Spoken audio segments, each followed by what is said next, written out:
নমস্কার বন্ধু, আমি সুতপা। আর আমি আজকে তো যেতে পারিনি, কালকে গেছিলাম হঠাৎ করে মেয়ের বাড়ি। তাই আজকে কালকেও যেতে পারলাম না।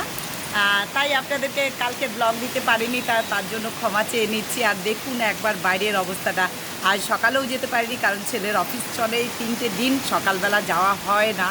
আর মনে হয় হবেও না সকালবেলাটা। কিন্তু আপনাদেরকে সন্ধেবেলা লাইভে আসবো, লাইভ দেখাবো। আর একবার দেখুন কী হচ্ছে বৃষ্টি, একবার দেখুন। আর আমারও আজকে কিন্তু অনেকটাই দেরি হয়ে গেছে, সব কিছুতে এখনও পুজো করিনি। তাই ভাবলাম পুজো করার আগে আপনাদের সাথে শেয়ার করি। একবার দেখুন কি বৃষ্টি পড়ছে, দেখুন প্রচণ্ড বৃষ্টি হচ্ছে, প্রচণ্ড। আমি ছাদে অন্তত 2 বালতি দিয়ে এসেছি, 2 বালতি।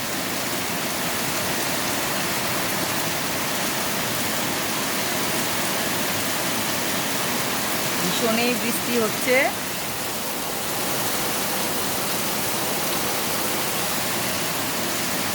তো এটাই আপনাদের সাথে শেয়ার করার ছিল যে আজকে অবশ্যই বৃষ্টি হোক যাই হোক, আজ অবশ্যই সন্ধ্যেবেলা যাব আমি।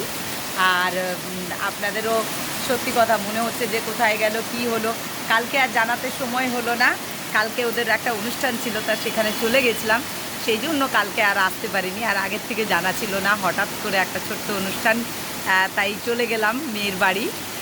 তা যাই হোক বন্ধুরা, আজকে কিন্তু অবশ্যই আপনারা যাব, অবশ্যই লাইভ দেখবেন সরাসরি। আর সকলে ভালো থাকুন। আর দেখুন একবার বৃষ্টিটা দেখুন, প্রচুর বৃষ্টি হচ্ছে।